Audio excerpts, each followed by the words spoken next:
Esta es una conversación sobre la ciencia, sobre el humanismo y sobre el poder de la imaginación. Y bueno, aquí estoy con Andrés Roldán, un hombre que le ha dedicado parte de su vida a la ciencia, a la educación en la ciencia, a la pregunta, a la curiosidad. Hoy dirige el Parque Explora, hizo parte del diseño desde los orígenes del Parque Explora y ha estado en esa conexión entre un parque dedicado a la ciencia, a la pregunta, pero también que se hace preguntas profundas alrededor del humanismo, de la educación, de los niños, de las niñas, alrededor de cómo acceden al conocimiento. Entonces, Andrés, gracias por estar aquí. Quiero empezar por preguntarte un poco como esa brecha entre el humanismo y la ciencia, como si fueran dos cosas. Tú que te dedicas en gran parte a la pregunta por la ciencia, a la pregunta por la educación, ¿cómo ves esa conexión entre ciencia y humanismo?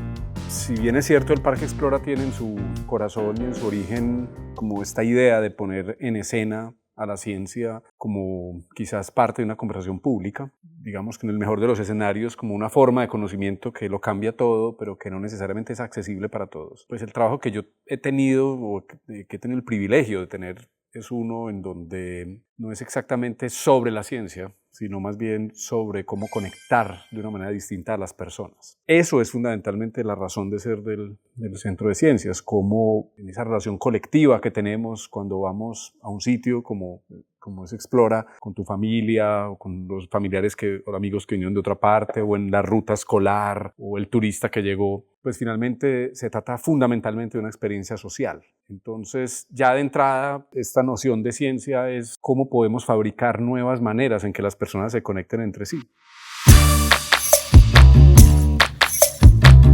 Mi vocación o mi profesión, ya pues no sé si es mi vida anterior o todavía la presente, es la del diseño. Yo vengo del diseño industrial y pues cuando yo estudiaba la carrera, en gran parte tenía esta idea durante mucho tiempo de que el diseño era para generar nuevos productos y generar valor agregado, de servicios, de experiencias, de objetos, de bienes de consumo que hagan mejor la vida, pues para cumplir cualquier propósito, ¿cierto? Eso es una idea que podría decirse es fundamental, tal vez medular del capitalismo, pues o sea, la generación de valor para producir bienestar, valor, ganancia, etcétera. Pero en el contexto de un museo, pues como que tiene otro foco, ¿cierto? Y es cómo finalmente también el diseño puede servir para habilitar interacciones sociales distintas, en donde lo que está mediado no es el consumo de un producto, sino también la idea de que tú tienes curiosidad, de que te puedes conectar con fenómenos que son interesantes, curiosos, y en donde esa realidad comprimida de la experiencia del museo le permite a las personas vivir una experiencia experimental, juguetona, que probablemente despierte preguntas y que esas preguntas ojalá detonen la posibilidad de que su interés se convierta en vocaciones, en la compra del próximo libro, hacer un curso de alguna cosa, ¿cierto? O verse videos de YouTube sobre ese tema. Entonces, finalmente el museo trata a través de estímulos favorables, de provocaciones intencionadas y deliberadas, conectar a las personas con eso que llevan dentro, que es como la curiosidad, como la posibilidad de qué será esto, yo qué estoy viendo, qué significa lo que tengo delante de mis ojos, y a partir de ahí empezar a tener una conexión con el conocimiento. Entonces, en esencia, pues es como una especie de laboratorio social. Me gusta creer que es una forma de construir ciudadanía. Finalmente el diseño, las experiencias nos modelan como seres humanos, como personas, y que de alguna manera en una decisión que una ciudad toma en determinado momento para decir hay un museo que cumple esta vocación, pues estamos también construyendo, hay veces de maneras inadvertidas, nuevas maneras de conectar a las personas con el aprendizaje, con la emoción de aprender y de estar con otros, de conectarse con otros de una manera distinta, donde la ciencia es como la excusa, ¿cierto? Porque además está rica de fenómenos, de situaciones que pueden estimular la conversación y por ende la imaginación. Me parece súper bonito, algo que no había pensado escuchándote, y es ese concepto de museo de ciencias, porque el museo es como ese espacio que de alguna manera uno tiene en la cabeza asociado al arte, digamos como a la expresión artística, pero cuando te traen al Museo de Ciencias, que es ya no solo la expresión de lo bello, sino también como de esa pregunta por lo curioso, ¿de dónde crees que nace, además de ese laboratorio social y de integrar, ese Museo de Ciencias tenía algún sentido como proyecto educativo para la región? Sí, absolutamente. Pues de hecho, incidentalmente yo terminé descubriendo planos de urbanismo de los años 70 que delimitaban la manzana en donde está hoy Explora como Museo de Ciencia y Tecnología y de Industria. Me acuerdo que lo encontré por ahí, o sea que era una idea que de alguna manera estaba ahí, venía. Aquí en Antioquia y en Medellín ha habido como una cierta vocación por imaginar el futuro de muchas maneras, de planificarlo, de relanzarlo, de repensarlo con sus virtudes y sus defectos también. Y la idea del museo pues es una cosa que cobró una cierta fuerza a finales de los 90. Pues Bogotá fue pionera, hizo Maloca pues en su momento pues como un gran museo de ciencias, pero también pues el hecho de que pues tal vez los museos de la segunda mitad del siglo hacia acá que más crecieron en el mundo fueron precisamente los museos de ciencia y los de niños también. Lo que dijiste me parece muy interesante y es que la noción de museo siempre ha estado muy asociado al pasado, al patrimonio cultural, a la memoria, al arte o a la memoria histórica o a la identidad, ¿cierto? En la segunda mitad del siglo XX hacia acá, pues la idea de un lugar que colecciona no patrimonios ni cosas, sino fenómenos, por ejemplo, pues es también una posibilidad, ¿cierto? Es más, hoy en día hasta se ponen de entredicho muchos temas de la definición de museo y uno de los problemas es que, por ejemplo, museos cuyo foco es el futuro, por ejemplo, se salen de toda norma porque, pues, ¿qué patrimonio tenemos del futuro? Pues ninguno. Entonces, como que ponen entredicho, pues, hasta eso. Yo creo que para mí, en últimas, es como la posibilidad de reunir en un mismo espacio la posibilidad de interactuar con el conocimiento, sea pasado, presente, futuro, sea científico, artístico, histórico, y es como exponer a las personas a que se encuentren de frente con ese conocimiento, con testimonios vivos de ese conocimiento, que de alguna manera le ayuden a tener una comprensión distinta del mundo, con sus problemas también, porque finalmente una puesta en escena también es un acto deliberado, curado, puesto, y que en ocasiones también refleja valores, intereses, motivaciones de una cultura y una sociedad. Hoy en museos se habla mucho de la decolonización, por ejemplo, como, bueno, ¿quién dijo que esta historia es la historia y quién la está enunciando? Entonces, ¿por qué no hay otras historias o otras voces o otras declaraciones? Que son todos debates pues, que están en otras esferas pues, públicas de la sociedad también, tratando pues como encontrar eso, pero finalmente es esa idea de encontrarse con la realidad y experimentar con ella. Me has tocado tres temas, tres conceptos que vuelven: futuro, imaginación y obviamente pues ahorita me hablabas un poco de tu vida pasada, que todavía es tu vida, que es la del diseño, que es un poco, que el diseño tiene una cosa de la imaginación muy potente. Quiero entrar ahí. ¿Cómo concibes esa capacidad de la imaginación? ¿Cómo te ha servido en lo que haces? ¿Cómo se puede cultivar? Pues finalmente la imaginación es un atributo intrínsecamente humano del que no escapa ningún ser humano, o sea, es un hecho real, pues como de poner en imágenes, de hecho, en nuestro interior el mundo que nos rodea, ¿cierto? Y al hacerlo, incluso no solamente representarlo, no como acto simbólico, sino incluso como un acto real, tan real que eres capaz de interactuar con tus recuerdos de maneras dramáticas o exaltadas. Y al mismo tiempo es un mini simulador también de la realidad, porque cuando pensamos en el futuro realmente estamos apelando a la memoria con fragmentos de nuestra propia experiencia para tratar de prever escenarios hacia adelante. De hecho, la memoria y la capacidad de pensar el futuro son las mismas estructuras cerebrales, literalmente hablando, ¿cierto? Pues porque finalmente nuestra relación con el mundo se basa en gran parte sobre nuestra experiencia con el mundo, sobre la memoria. Entonces, la imaginación en gran medida está construida de nuestra capacidad como conceptual, narrativa, porque finalmente está hecha de fragmentos, de momentos y de acontecimientos. El flujo del tiempo es importante para nosotros, para entendernos a nosotros y cómo funciona el mundo y para saber que hoy es hoy, ayer y mañana será mañana. Y poder pues como operar, digámoslo así, en ese marco de espacio y de tiempo para uno poderse proyectar o para poder pensar cosas. Ahora, definitivamente pues la práctica del diseño está enmarcada en esa idea de ¿y qué tal si motivamos una experiencia, un aprendizaje, un confort, una idea, bueno, lo que sea, y articulamos, digámoslo así, el conocimiento que tenemos sobre eso para desplegar un escenario que haga funcional eso, sea un objeto, un espacio, una historia? Entonces, claro, la imaginación es vital como una herramienta para poder estar siempre como especulando a partir de las posibilidades, de la viabilidad, de los tiempos, de los objetivos, de los propósitos y decir qué es lo mejor posible que podemos hacer para crear, para el caso nuestro, una experiencia de aprendizaje, para otros casos, pues bueno, otro tipo de preguntas.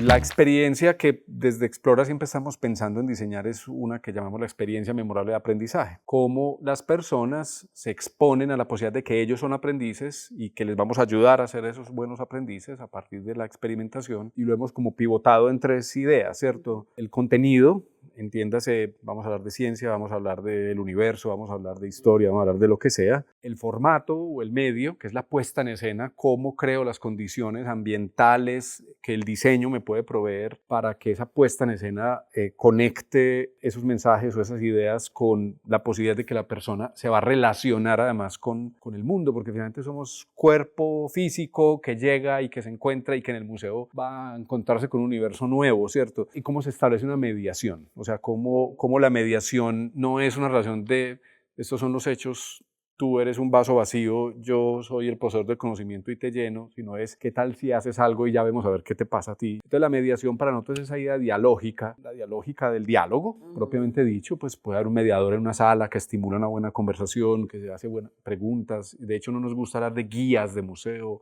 o de cosas así, sino como no, es una mediación donde ya veremos de qué hablamos, pero también en la experimentación. Experimentar es una forma de conversar también con el mundo. Cuando yo perturbo una onda en el agua o cuando soplo una hoja, ¿cierto? Y si la soplo por aquí, y si la tiro por allá, y si le tiro acá, y si tiro esta piedra así, estoy conversando con la realidad, estoy conversando con la naturaleza, estoy conversando con los fenómenos y a nosotros esas conversaciones nos gustan. Y por eso pensamos, por lo menos en la filosofía nuestra, es cómo inducir a que esas posibilidades se den, o sea, la posibilidad de que puedes aprender y tener conversaciones sin palabras a través de acciones, de juegos, de gestos, de interacciones que te conecten. Y aquí yo creo que hay otro factor que a nosotros nos gusta, pues que cada vez hablamos más de él, que es como cómo hacerlo de una manera sensible, ¿cierto? Pues porque no es transmitir información, sino es cómo trastoco de una manera distinta lo que es información en algo que sea efectivamente memorable. Y lo voy a citar con un ejemplo que, pues, de experimentos que hemos venido haciendo en los últimos años, que me siento muy orgulloso de ellos. Por ejemplo,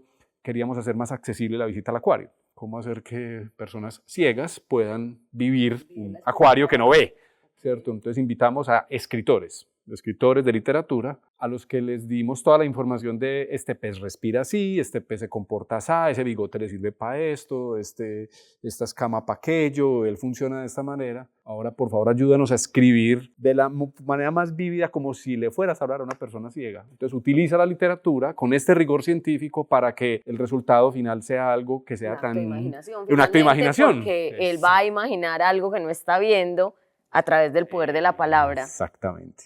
Y eso ya cambia todo, porque entonces ya no es cómo le hago accesible a las personas ciegas que un pez está ahí, sino es, no, este medio cómo nos impone unas condiciones en donde lo nuevo es tan bello como el pez. O sea, ya no necesitas al pez porque es tan potente, es tan inspirador, tan poético, tan bonito, que tiene en sí mismo un valor intrínseco, simbólico, estético. Entonces, cada vez pensamos mucho más en cómo hacer que el texto, la escritura, la puesta en escena, como que sea también algo que transmite una información no necesariamente verbal, no necesariamente informativa, pero sí intrínsecamente emocional, poética, que pueda crear como una atmósfera emocional lo suficientemente potente para uno decir, yo algo entendí ahí, algo me mueve, algo me moviliza, algo me crea como un no sé qué, que me despierta la imaginación, el interés, la motivación también. Entonces, ¿qué será esto?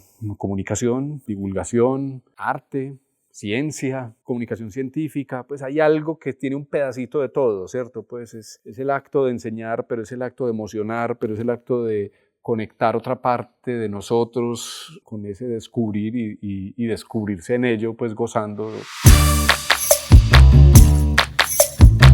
Vos sos diseñador industrial, o sea, diseñas, estás pensando en crear. Más o menos, pero igual, sí. aquí todo lo que nos has planteado es un acto de creación. Totalmente, sí. Trabajas en la divulgación de la ciencia y en el aprendizaje de la ciencia a través de esas experiencias memorables que tienen además todo un marco que es belleza, pero además tiene ciencia detrás, tiene método detrás. Pero además hablas de Explora como un laboratorio social.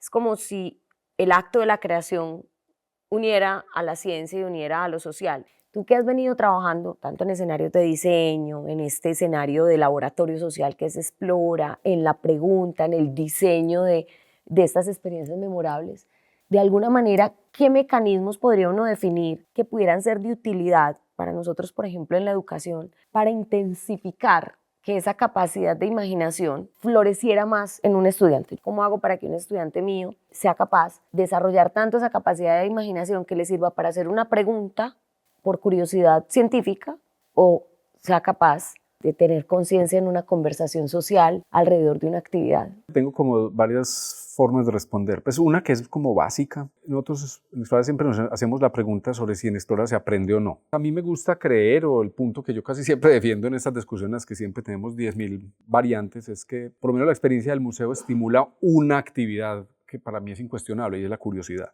Todos somos curiosos y de alguna manera la puesta en escena del museo es la de estimular ese primer acto, pues como ese acto de mira por acá, mira por allá, mira este objeto extraño. Y esa curiosidad pues es para mí una fuente vital de preguntas. O sea, todas las preguntas que nosotros nos hacemos son por la curiosidad, nacen en la curiosidad. ¿Qué crees vos que hay detrás de la curiosidad?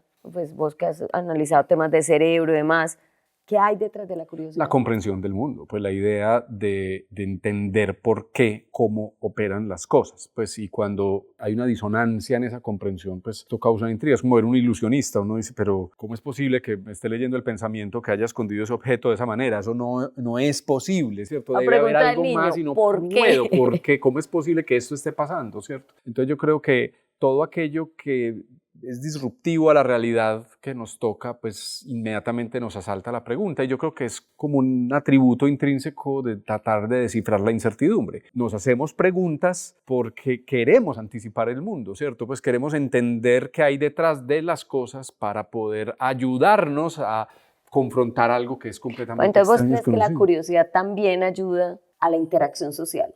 Totalmente, claro, pues, o sea, es que yo creo que ayuda es al funcionamiento humano vital del ser humano, aplicable a cualquier escenario. Tú y yo interactuamos, tú dices una cosa súper interesante, a mí también me interesa, entonces yo como que quiero navegar en tu complejidad, quizás al revés también, ¿cierto? Entonces, es más, decía Ginás, creo que era como que el amor es una complejidad queriendo adivinar otra, ¿cierto? Pues como queriendo como descifrar algo ahí que no sé qué es. Entonces yo creo que ese acto de curiosidad es lo que nos conecta, pues que es la seducción, por ejemplo.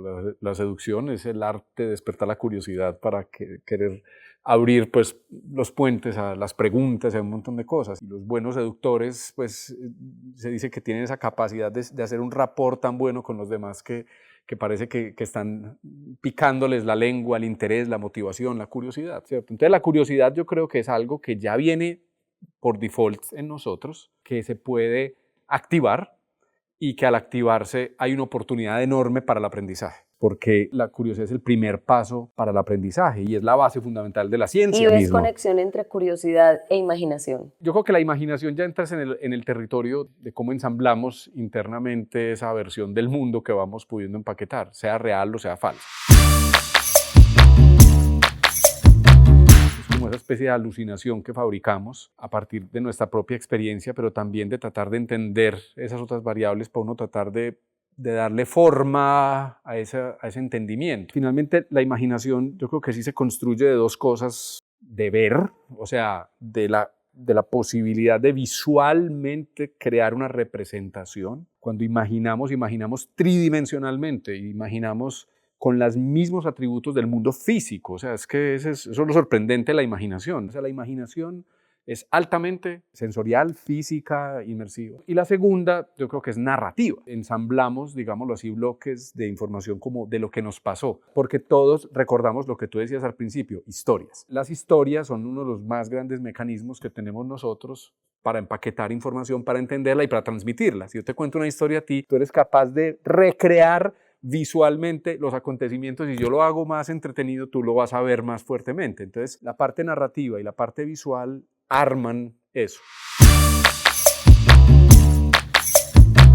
Ahora, pensando en ciencia o pensando en arte, es cómo esa capacidad de visualizar y esa capacidad de crear relatos, si se quiere, son nuestra manera de prototipar en nuestra mente el mundo, de prototipar el futuro o de recrear el ayer, para decir lo que a mí me pasó fue esto y yo viví esto, y uno es capaz como de ensamblar y volver a reinterpretar y todo eso. Y finalmente, cuando tú cuentas una historia, es tu historia. O sea, pues nadie puede cuestionar que tu historia sea verdadera. Es verdadera porque así la recuerdas y así la tienes. Pero finalmente eso es un poco el yo, pues la identidad de quiénes somos, o sea, es el relato que vamos ensamblando el mundo y la suma de relatos con las que construimos el mundo. Entonces yo creo que la imaginación en últimas es nuestra forma de simular el mundo y de modelarlo y de prever el futuro. Entre más sabemos, desde el presente y de la experiencia, mejores somos modelando el futuro, ¿cierto? Si yo soy buen diseñador y vi que cada vez que hago, no sé, una puesta de escena de tal tipo, le pego al palo y la gente responde muy bien, aquí hay algo. Y yo ya tengo información que me dice, saquémosle más provecho a esta manera de dramatizar, de contar, de poner en escena. Y eso aplica para lo científico, para lo artístico. Hay un acto continuo, pues, de estar verificando esos modelos del mundo, sean los de la creatividad o los de la ciencia, que de alguna manera, pues, nos permiten elaborar sobre eso mismo y seguir construyendo sobre eso. Y en el caso del arte, pues, cuanto más complejo y claro, inteligible y simple, pero al mismo tiempo más interesante, más chévere, más bonito. Y en el caso científico, cuanto más infalible, pues, y más verificable y reiterable, pues va bien. Una de las cosas que a nosotros nos ha unido ha sido la pregunta por el aprendizaje y la educación. Claro. Entre otras, en esa reflexión que tú tenías, si el museo enseña, si solo es un entretenimiento. Y ha habido una tesis en esa discusión y ha sido que las instituciones de educación deberíamos parecernos cada vez más a los museos. Las instituciones educativas cada vez deberían tener más espacios expositivos, deberían parecerse más a la experiencia de aprendizaje que tiene un museo que tú nos narras. Yo sí quisiera escuchar de eso, porque en últimas, cuando uno se pregunta qué tendríamos que hacer nosotros en la universidad para construir un currículo o una experiencia educativa que estimulara la imaginación, la curiosidad, la pregunta y detrás de eso como la experiencia humana, necesito escuchar tu punto de vista alrededor de ese concepto de una institución educativa que se parece a un museo. Me encanta y pues obviamente tengo sesgo de profesional y de práctica y de sesgo visión. de museo. Y efectivamente es una frase pues que siempre que me invitan a eventos de educación yo la cito. Yo uso dos metáforas siempre para decir cuál es la educación que me sueño y siempre digo dos cosas. La primera, quiero que los estudiantes se gradúen con portafolios donde me muestren sus proyectos y no sus calificaciones, que han hecho una obra de teatro, un descubrimiento científico, una puesta en escena, lo que sea, y que el colegio se parezca a un museo. O sea, pues que sus corredores sean una puesta en escena y siempre lo digo en todos los escenarios. ¿Por qué creo en eso? Tal vez por lo mismo que estamos diciendo al principio. El museo es un espacio social y es un espacio social para el aprendizaje, pues para el descubrimiento, para la curiosidad, para encontrarse con... Y tal vez yo creo que nosotros hacemos las ferias de ciencia, que son unos momentos muy bonitos donde los estudiantes hacen proyectos de investigación y para mí tiene un valor profundo ese último momento cuando se ponen en escena los proyectos y los estudiantes tienen una audiencia y le dicen, yo lo que quería hacer era esto, y hay una audiencia que te presta atención y que dice, cuéntame qué encontraste, dónde la embarraste, si pensaron en esto o en aquello, y hay como un apasionamiento. ¿Por qué creo entonces que una universidad, un colegio o un espacio de aprendizaje debe parecerse a un museo? Porque la experiencia social es fundamental en el aprendizaje. No somos mejores profesionales porque solamente poseemos más información sobre un campo del conocimiento, sino también porque tenemos la capacidad de socializar ese conocimiento con los demás, de ponerlo en escena. Entonces, es tan importante el método, el proceso, la calidad de la información, de todo lo que menos, como es importante la puesta en escena para divulgar, para contar, para poner en escena el conocimiento, que es lo que hacemos en el museo, ¿cierto? Cuando se hace eso, esto tiene un poder, y eso sí lo he visto yo sistemáticamente, pues es el poder como de apropiación que tiene una persona porque ella se involucra personalmente en un relato en donde su saber, su descubrir y su hacer están en el corazón de todo. O sea, yo hice, yo construí, yo me hice esta pregunta, yo fui parte de este viaje, de este descubrir, y cuando eso ocurre hay como una especie de sentido de propósito, pues o sea, esa sensación de me siento conectado con lo que estoy aprendiendo, me siento conectado a los demás, me doy cuenta que los demás me ven, me prestan atención porque pongo en escena eso, y esto puede ir en contravía de modelos de aprendizaje que son, por ejemplo, muy enfáticos en la autonomía, pues la respuesta es suya, el trabajo es suyo, la carga es toda suya, ¿cierto? Pues un doctorado no es propiamente pues la aventura social más increíble. Es un viaje individual muchas veces, tortuoso en ocasiones. Pero cuando en un ambiente de aprendizaje pues se dan estas oportunidades de ponerse en escena y que esa puesta en escena involucra cómo cuentas la historia, cómo te diseñas y diseñas el lugar, ahí hay algo que es como medio mágico, como medio poderoso y sobre todo pues que es colectivo también. Yo estudié diseño, entonces en diseño la idea de la muestra o de la entrega y del prototipo y de la puesta en escena está en el día a día y yo no advertí eso sino ya años después de salir de la carrera y era dos cosas. La primera, fui capaz de hacer algo increíble. O sea, pues yo construí este mueble o este aparato y de repente me descubro haciendo cosas sorprendentes. Los que han hecho ingeniería, los que hacen arquitectura, los que hacen diseño, los que tienen que materializar cosas, viven mucho esto. Esa emoción de fui capaz de hacer algo. Y eso tiene un efecto también social poderoso, ¿cierto? Pues cuando la gente descubre que una cosa compleja, difícil o elaborada o sofisticada fue posible ponerse en escena, eso inmediatamente despierta un deseo también de yo también quiero llegar allá. Y yo creo que años de experiencia y de conocimiento acumulado hace que esas posibilidades pues se sofistiquen más. No es fácil, hay que decir, es un camino difícil. De hecho, para los profesores es difícil también, pues porque ser capaz de darle agencia a los proyectos de los estudiantes, pero cómo ser lo suficientemente creativo para que el camino que yo le diseño en esa complejidad haga que el resultado final sea más interesante y complejo. Eso es un arte también del que enseña, no es simplemente háganme carteleras y pongámoslas en el corredor. No, esto es digno de que esta universidad vea este prototipo y eso pues ya mueve la vara frente a esas otras complejidades que exaltan y que emocionan. Y yo pues a mí me encantan las exhibiciones, las puestas en escena. Por eso era que no podía dejar que terminara esta conversación sin tocar esto, porque esto ha sido una conversación recurrente. A mí me inspira mucho, porque yo sí creo que la experiencia de aprendizaje pasa por ver el producto, porque también le permite a uno imaginarse cosas que uno no había visto cuando ve lo de los demás. Y sí creo, yo comparto esa idea de que las instituciones educativas cada vez nos debemos parecer más a museos interactivos, o sea, museos que no son de la memoria, sino museos que son espacios sociales de o de lo que sea. Yo creo que sobre todo que socialicen, o sea, que pongan en escena. Es que yo creo que ese es el entusiasmo que provoca esa idea de tu aprendizaje es de todos nosotros y viceversa, ¿cierto? Y cómo democraticemos también tu camino, tu experiencia, tu recorrido y tu puesta en escena. Estaba haciendo una pasantía en España, me tocó una entrega de una tesis de una chica que se obsesionó con las gárgolas, pero la presentación era tan fascinante de ella, pues como la aventura que le suponía irse a encaramar a una iglesia, a la cornisa pues de un edificio y ver un objeto, pues era increíblemente fascinante. Entonces a la larga pues terminó siendo laureada la tesis porque no solamente era lo que descubrió de las gárgolas, sino la fascinación que es detrás de ellas, ¿cierto? No es un fenómeno científico, no es nada, es el hecho de que esa historia tiene valor y ese valor también importa en la construcción de una carrera, de una vocación y de todo, porque pues somos personas, ¿no? Pues vean, nos trajimos al director del Parque de Ciencias y nos habló sobre todo de narración, divulgación, experiencia social y de eso se trata. Yo creo que la conversación aquí es ese diálogo entre el humanismo y la ciencia en una idea que a veces se instala en la sociedad y se instalan en nosotros y es como que si la ciencia fuera por un lado y el humanismo fuera por otro. De hecho, en las universidades todo el tiempo estamos en ese debate alrededor de lo disciplinar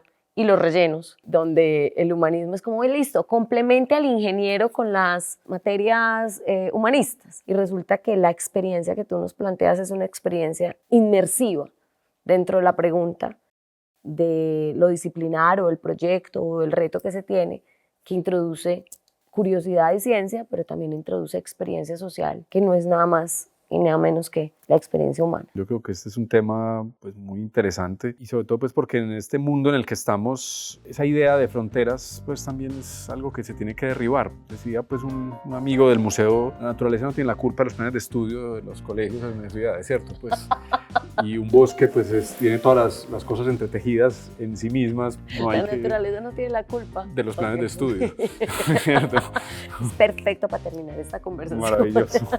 Andrés, Gracias. Mil gracias a ti. Gracias.